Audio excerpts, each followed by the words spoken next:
Kami sedang berhubungan dengan anggota Secret Number mengenai aktivitas grup dan individu di masa mendatang serta perpanjangan kontrak. Yang mana lingkaran-lingkaran ini menunjukkan bagian yang dianggap mencurigakan. Saat itu saya berusia 16 tahun dan orang itu berusia 30 tahun. Begitulah hubungan kami yang telah berlangsung selama 6 tahun terakhir. Hi everyone, I'm Mr. Kim dan selamat datang ke channel YouTube aku. By the way, yang nonton, gimana kabarnya hari ini? Apakah dalam kondisi baik saja? Atau mungkin sebaliknya ya? Apapun yang terjadi, kalian jangan menyerah ya guys. Ayo dong semangat, fighting. Well, dalam kali ini tuh kita bakal bahas tentang update informasi soal dunia per-K-popan. Tapi teman-teman, sebelum kita lanjut, di sini aku merekomendasiin sunblock yang aku pakai. By the way, ini adalah sunblock dari Marina ya guys. SPF-nya itu adalah 30 PA++. Dan selain membantu melindungi kulit dari sinar UVA dan juga UVB, sehingga kulit nggak kena sunburn atau bahkan sampai gosong. Ini tuh juga dapat membantu mencerahkan nih guys, karena di sini terdapat kandungan pencerah seperti niacinamide atau B3 dan juga vitamin E. Wih, mantul banget kan? Nah, buat kalian yang pengen juga cobain ini, nanti bisa langsung cek tab produk aku ya. Thank you so much. Alright everyone, enough ya. Dan sekarang kita akan lanjut ke topik pembahasannya. Di topik pertama, ini ada informasi yang kurang menyenangkan nih teman-teman. Datanya dari Lea, yang mana baru-baru ini dia tuh dikabarkan meninggalkan Secret Number. Waduh, nyesel banget gak sih guys dengan kabarnya. By the way, sekedar untuk informasi, Lea sendiri adalah idol K-pop asal Jepang yang lahir pada tanggal 12 Agustus 1995 di Tokyo.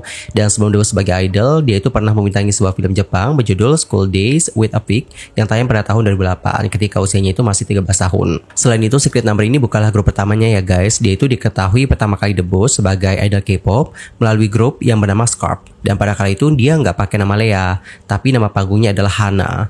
FYI, Scarp ini adalah girl group yang berada di bawah agensi Alpha Entertainment. Dan awalnya grup ini terdiri dari 4 orang member nih guys.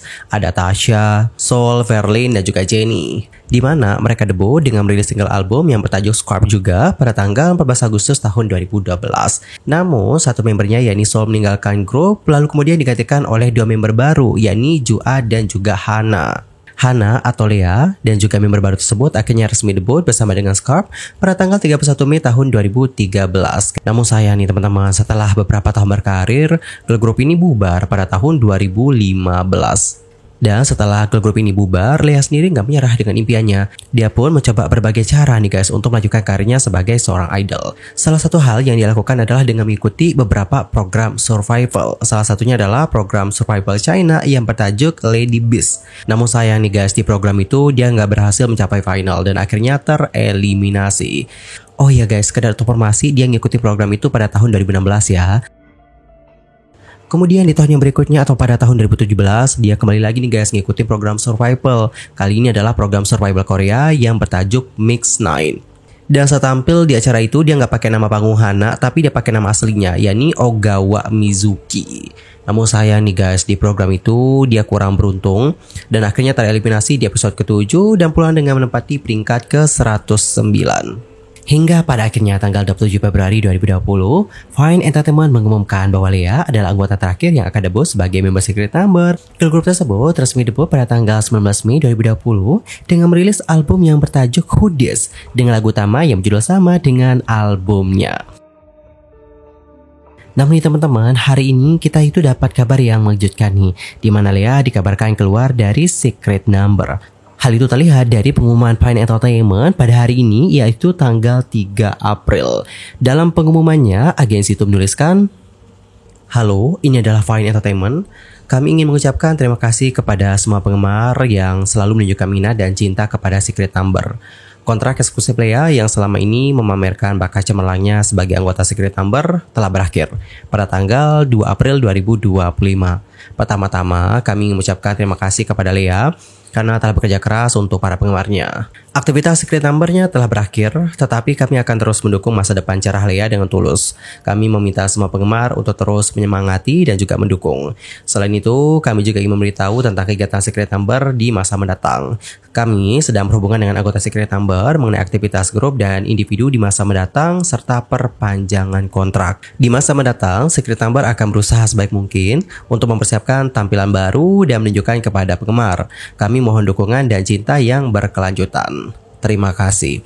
Oke teman-teman, jadi kurang lebih seperti itulah bagaimana statement dari pihak agensi. Sebenarnya ya teman-teman, jauh banget sebelum pengumuman ini, beberapa itu menunjukkan tentang firasat yang kurang menyenangkan gitu loh. Firasat yang kurang baik lah gitu. Jadi pada kala itu, seperti yang sudah kita bahas di video yang sebelumnya, Lea terlihat membuat beberapa akun sosial media seperti Instagram, TikTok, hingga YouTube. Bahkan ya guys, di YouTube Lea juga memposting video di saat nge-vlog di Bali. Sebenarnya kalau kita pikir-pikir ya, ketika Lea aktif di sosial media atau ngebuat sosial media atau aktif di YouTube nih, ngebuat konten-konten gitu, itu bukan something yang aneh gitu. Karena kalau kita lihat banyak banget loh guys, ada K-pop yang juga melakukan hal serupa. Namun beberapa ada yang curiga nih teman-teman, dan memiliki firasat yang tidak baik gitu. Mengingat Lea menjadi satu-satunya member yang tidak kompak dengan kelima member secret number-nya yang aktif membuat akun Instagram ataupun mengaktifkan akun Instagram lama mereka. Jadi untuk Lea itu buatnya belakangan teman-teman. Dan sekarang dengan keluarnya Lea, aktivitas secret number di masa depan dipertanyakan. Terlebih hingga sekarang mereka belum juga ada hilal nih guys untuk melakukan comeback. Setelah tur mereka, sampai saat ini secret number belum merilis apapun lagi.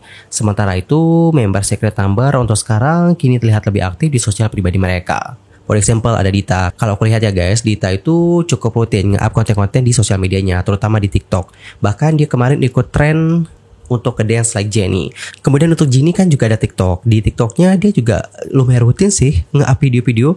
Lalu Minji juga kalau aku lihat lumayan rutin. Kemarin dia nge-cover lagu apa gitu, aku lupa. Lagu apa ya yang di-cover ya? The Chase atau apa itu, lupa aku guys. Lantas gimana ya ke depannya? Akankah secret number akan terus berlanjut? Kapan nih mereka comeback? Jika kita mengacu pada statement dari agensi ya teman-teman, nampaknya mereka juga lagi dalam tahap perbincangan ya guys tentang hal tersebut. Dan kalau aku lihat ada kemungkinan sih kalau secret number akan terus berlanjut. Kalau kalian sendiri gimana nih pendapatnya akan hal yang satu ini? Antar komen ya guys di kolom komentar. Anyway untuk Lea, semangat terus. Kita doakan yang terbaik untuk Lea dimanapun Lea sekarang, semoga dapat sukses. Fighting Lea, fighting. Alright, sekarang kita akan lanjut ke informasi yang berikutnya. Kita bakal bahas tentang update dari kasusnya Kim Soo Hyun ya teman-teman. Berbicara mengenai Kim Soo Hyun, seperti yang sudah kalian ketahui ya, sebelumnya atau tepatnya pada tanggal 31 Maret 2025, waktu lebaran gak sih? Yaps, waktu lebaran kan. Kita lebaran tanggal 31 kan guys. Intinya adalah di tanggal itu Kim Soo Hyun itu melakukan yang namanya konferensi pers. Dia itu akhirnya buka suara nih. Setelah beberapa hari terakhir rame banget yang ngebahas tentang dugaan dia berkencan sama Kim Seo di saat masih minor dan beberapa tuduhan lainnya. Dan waktu menggelar konferensi pers ya, dia itu didampingi oleh pengacaranya nih teman-teman. Dalam kesempatan itu dia juga menjawab tentang beberapa hal. Salah satu yang dibahas adalah tentang bagaimana agensinya yaitu GM yang pada kala itu membantah tentang dirinya yang pernah berkencan dengan Kim Seo. Di mana rumor ini mulai berhembus ketika mendiang Kim Seo itu mengunggah fotonya yang kalau kita lihat cukup mesra ya guys bersama dengan Kim Soo Hyun. Dan foto itu diunggah di tengah penayangan dari drama Queen of Tears. Nah mengenai hal ini ya guys, atau mengenai tentang pembantahan tersebut, Kim Soo Hyun mengakui bahwa dirinya pernah berkencan dengan mendiang Kim Seo pada 5 tahun lalu. Lalu dia menegaskan nih guys bahwa hubungan di antara mereka itu hanya terjalin selama setahun saja. Lebih lanjut dia mengatakan seperti ini guys. Aku selalu ragu-ragu bagaimana keputusanku akan mempengaruhi lingkungan sekitarku. Mungkin itu akan membuat aku dan semua orang salah. Itu sama ketika Mendiang mengunggah foto denganku pada saat penayangan Queen of Tears. Mendiang dan aku berkencan selama sekitar setahun, 5 tahun lalu. Itu adalah 4 tahun sebelum Queen of Tears ditayangkan. Kemudian ya teman-teman, Kim Soo Hyun itu seperti buka-bukaan menerima kritikan dari publik. Dia juga memaklumi bila netizen gak percaya dengan apa yang dia katakan selama konferensi pers. Kurang lebih pada kala itu dia menuturkan seperti ini ya guys.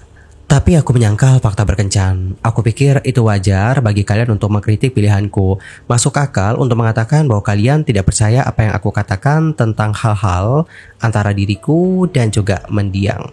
Jadi dia itu kayak paham guys gimana konsekuensinya gitu. Karena kan pas awal nih dia itu nggak langsung ngaku ya bahwa pernah berkencan gitu dengan Kim Seo. Dan sekarang dia itu kayak paham bahwa mungkin sekarang ini netizen juga bakalan ragu gitu untuk percaya sama dia lagi gitu. Kemudian sambil menangis nih, Kim Soo Hyun meminta agar dia dapat peluang untuk didengarkan. Menurutnya ya guys, dia itu hanya punya satu kesempatan ini agar bisa berbicara akan posisinya dalam kasus ini. Kemudian Dito meminta maaf atas seluruh kejadian ini yang merugikan banyak orang.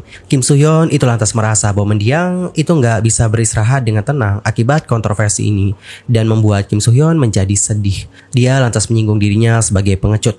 Namun dengan keinginan untuk menuntaskan masalah ini, dia memutuskan untuk menggelar konferensi pers. Lebih lanjut, dia mengatakan seperti ini guys. Aku menganggap diriku sebagai seorang pengecut. Aku pikir aku selalu terburu-buru untuk menyimpan apa yang kumiliki. Aku bahkan gak bisa mempercayai bantuan yang datang kepadaku. Dan aku selalu takut kehilangan atau menderita. Dan aku sibuk melarikan diri dan juga menyangkalnya. Jadi butuh waktu yang lama untuk berdiri di sini. Oke teman-teman, jadi seperti itulah bagaimana statement dari Kim Soo-hyun. By the way, boleh komen gak guys? Aku yakin pasti banyak banget yang akan hujat aku dikarenakan pendapat aku ini. Di sini tuh aku pengen banget guys untuk ngungkapin ini. Kalian tahu nggak apa akar dari masalah ini? Akar dari masalah ini adalah ketidakjujuran dari pihaknya Kim Soo-hyun. Oke, jadi gini ya guys. Untuk Kim Se-ron sendiri itu punya alasan kenapa dia ngunggah foto tersebut. Dimana Kim Se-ron itu seperti kayak ingin gitu loh agar Kim Soo-hyun menghubunginya lagi. Mungkin dia kayak kebingungan atau bagaimana. Jadi ya pengen minta penjelasan gitu guys terkait hal tersebut. Tapi dikarenakan tidak ada respon, udah begini begitu nggak ada juga balasan, pada akhirnya dia pun melakukan hal tersebut. Dia ngunggah foto itu. Dan ketika ngunggah foto itu, pihak agensi kan bantah.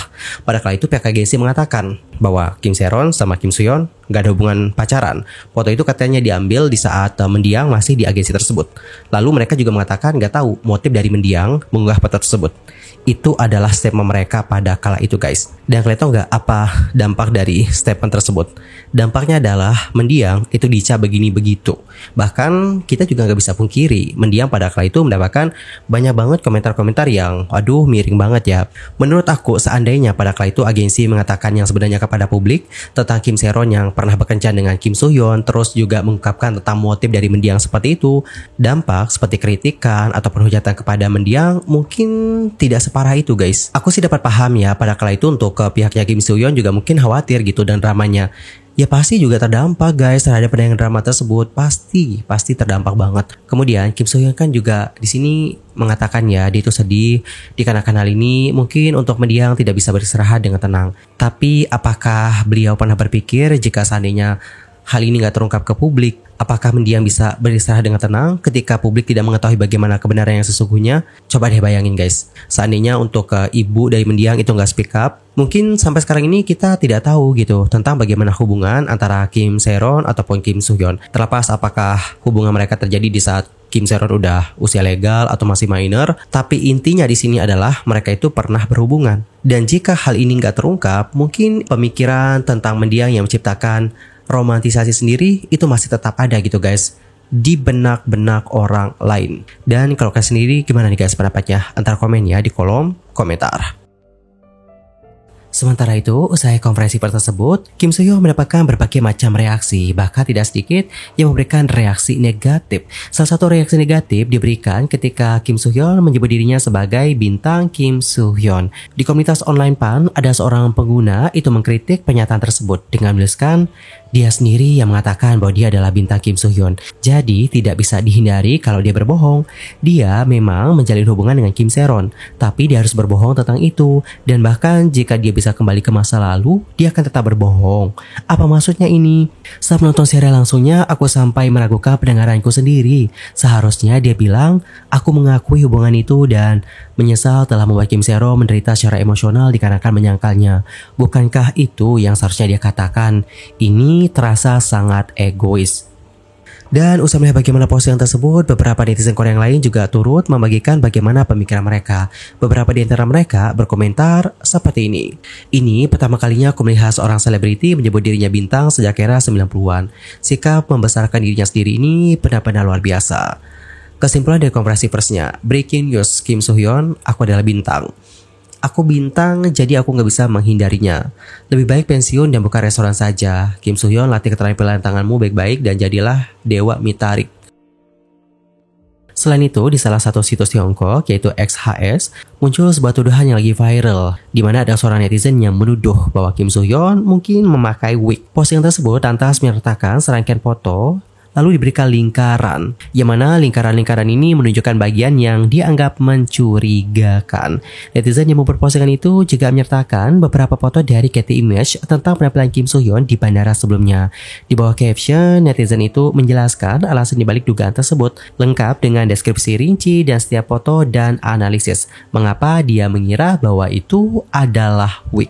Lebih lanjut, keterangannya seperti ini. Foto 1-3 disebutkan bahwa rambut di garis rambutnya terlihat agak berantakan dan juga melengkung.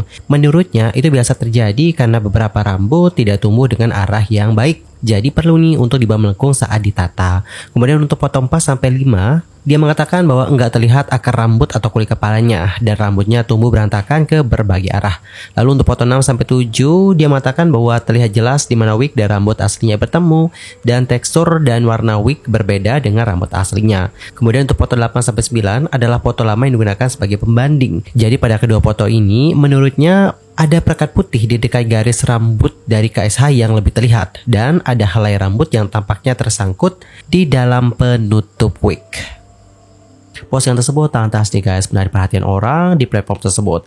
Tidak hanya itu saja, perhatian dari penggemar internasional juga mulai bermunculan di berbagai platform. Dan guys, untuk tuduhan-tuduhan ini, terutama untuk tuduhan memakai wig, sampai sekarang untuk agensi belum memberikan tanggapan nih. Tapi jujur, usai konferensi pers kemarin, kalau aku lihat, netizen itu memperhatikan banyak hal ya guys. Selain menyoroti tentang bagaimana statementnya, penampilan Kim Soo Hyun itu juga benar-benar banyak disorot. Ini sekali lagi menunjukkan kepada kita bagaimana realita menjadi seorang bintang ya. Dari ujung rambut sampai ujung kaki semuanya benar-benar diperhatikan banget. Dan Yorobun, untuk Kim Soo Hyun kan udah konferensi pers ya. Kalian tahu nggak pada tanggal 31 Maret nih, Garo Zero itu seperti melakukan live streaming. Adapun video live streaming itu berjudul Eksklusif Mengejutkan, Ibu Kim Soo Hyun rilis tambahan video kencan di bawah umur. Selama siaran langsung tersebut, Garo Zero membagikan video yang diduga dari tahun 2018, yang mana video itu diduga memperlihatkan Kim Soo Hyun dan Kim Se Ron sedang makan dak bo kentang dan juga soju, disertai dengan foto Kim Se Ron yang sedang tidur di tempat tidur. Video tersebut yang dilaporkan oleh mereka direkam pada tanggal 20 Juni 2018 pukul 11.20 malam memperlihatkan diduga Kim Se Ron bertanya kepada Kim Soo Hyun dengan mengatakan, "Bagaimana? Makanlah dengan cepat." Dan ketika sosok yang diduga Kim Soo Hyun ragu-ragu dan kemudian berdiri setelah mendengar pengatur waktu microwave, Kim Se Ron tertawa dan juga berkomentar, nggak dapat dipercaya. Dan videonya seperti ini guys, coba kita simak ya. 자, 어떠신가요? 아직 안 먹었어. 빨리 먹어요. 맛있어요? 네. 일단 네. 이 어이없어. 닭도리탕이랑 하면 네. Alright, jadi seperti itulah bagaimana videonya. Kemudian untuk Garo Zero juga mencatat nih guys bahwa Kim Se Ron pada saat itu sedang mengikuti akademi memasak. Dalam wawancara sebelumnya, dia menyatakan, "Aku mulai memasak di rumah dan membuat makanan untuk orang-orang di sekitarku." Kemudian Garo Zero menyoroti bahwa Kim Se Ron yang pada kala itu diduga berusia 18 tahun dan mempertanyakan apakah Kim Soo Hyun telah minum alkohol bersama dengan seorang anak di bawah umur. Mereka kemudian menunjuk gelas soju di depan Kim Soo Hyun lalu berkata seperti ini, "Apakah kamu akan mengklaim itu soda, bukan soju? Jika kita mengatakan Cham Jo Eundae, by the way, Cham Jo Eundae ini adalah merek soju ya guys. Apakah kamu akan mengadakan konferensi pers lagi untuk mengatakan itu adalah Cham Isul? Cham Isul juga sama merek soju. Jadi ya mereka kayak ngejek nggak sih jatuhnya?" Kemudian kemarin atau tepatnya pada tanggal 2 April nih, Garo Zero merilis nih guys lebih banyak hal yang mereka klaim sebagai bukti untuk memperkuat tuduhan mereka. Adapun untuk bukti yang diunggah oleh mereka berupa pesan kakocor dari Kim Se Ron bersama dengan sepupunya. Dalam percakapan itu, sepupunya menjelaskan kepada Kim Se Ron bahwa ada reporter lain yang menelpon dan Kim Se Ron menjawab, "Jangan diangkat." Dalam percakapan antara Kim Se Ron dan sepupunya, Kim Se Ron menulis bahwa dia telah berkencan dengan Kim Soo Hyun mulai dari November 2015 hingga Juli 2021. Adapun percakapan di antara mereka seperti ini aku langsung aja bacain terjemahannya ya guys. Dan untuk sumber translate-nya itu aku ambil dari All K-pop. Itu ya, aku ambil terjemahannya karena kalau aku sendiri nggak berani terjemahin, takutnya nanti salah-salah guys. Apalagi aku kan nggak bisa bahasa Korea ya, jadi takut salah-salah. Ini juga isu yang sensitif soalnya. Di sini untuk sepupu menunjukkan ada screenshot panggilan yang nggak terjawab dari reporter. Terus sepupunya bilang, "Mereka menelpon lagi nih." Lalu Kim Se Ron bales, "Jangan diangkat, kumohon." Oke, mereka menerbitkan bahwa kamu saat ini sedang mengatur pernyataanmu. Aku baru lihat setelah selesai kerja. Lalu Kim Se-ron reply, tidak, itu pelaporan yang salah. Lalu Kim Se-ron mengirimkan bagaimana pernyataannya ke si sepupu. Dan pernyataannya seperti ini. Halo, ini adalah Kim Se-ron. Pertama-tama saya dengan tulus meminta maaf kepada semua orang yang telah mengalami kerugian dan juga kebingungan karena kekuranganku. Serta kepada pejabat penyiaran yang juga terlibat. Rumor kencan yang telah dilaporkan sebelumnya dinyatakan salah dalam artikel tersebut. Tetapi saya ingin menjelaskan dengan tegas bahwa laporan tersebut tidaklah benar. Foto yang diunggah ke storyku itu diambil pada tahun 2016. Namun hubungan tersebut berlangsung dari tanggal 19 November 2015 hingga tanggal 7 Juli 2021. Begitulah nih guys kurang lebih pernyataan yang dikirimkan ke si sepupu. Kemudian untuk Kim Se-ron itu mengungkapkan bahwa dia menulis pernyataan bantahan terkait klaim gold medalist yang menyangkal bahwa aktor mereka yakni Kim Soo-hyun telah berkencan dengan Kim Se-ron. Pada saat itu gold medalist menyatakan rumor kencan yang melibatkan Kim Soo-hyun saat ini nggak berdasar. Foto-foto yang beredar online tampaknya diambil saat mereka masih berada di agensi yang sama di masa lalu. Dan niat dibalik tindakan Kim Se-ron sama sekali tidak jelas. Namun nih guys, pernyataan Kim Se-ron yang dikirimkan kepada sepupunya mengungkapkan hal yang berbeda. Jadi pada kala itu, dalam pernyataan yang dikirimkan ke sepupu, Kim Se-ron mengatakan seperti ini. Saat itu saya berusia 16 tahun dan orang itu berusia 30 tahun.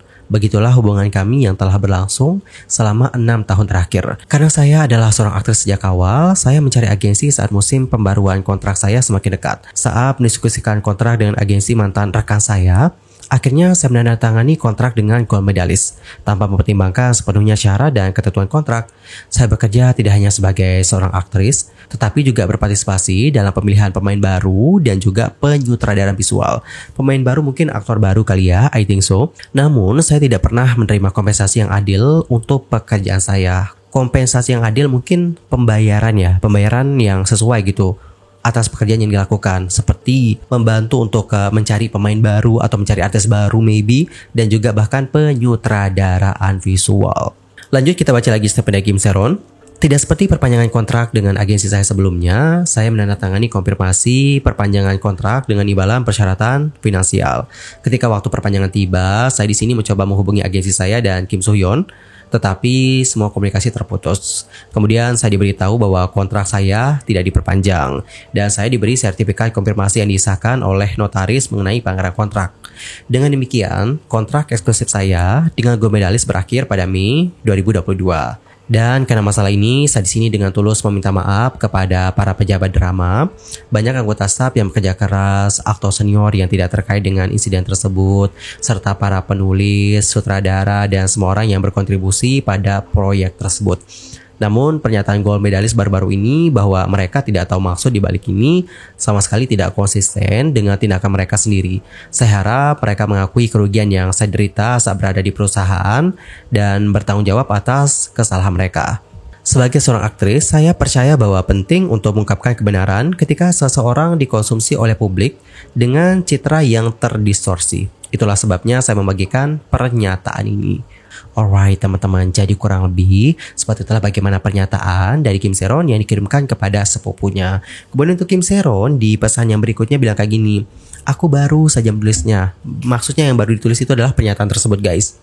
Kemudian sepupunya bilang lagi, bagus, aku pikir ada kesalahan ketik di paragraf keempat.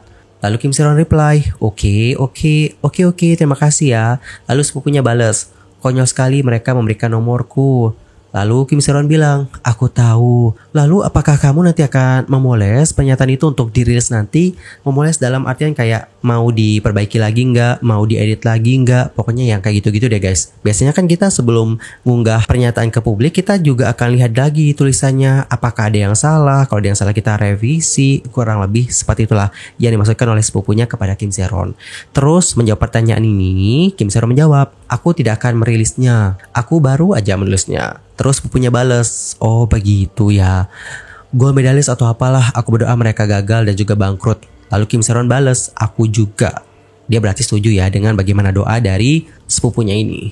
Oke teman-teman, jadi begitulah kurang lebih bagaimana pesan dari Kim Se-ron kepada sepupunya. Gimana dalam pesan itu, di sini mendiang itu dengan jelas menyebutkan kapan dia berkencan dengan sang aktor dan kapan hubungan mereka berakhir.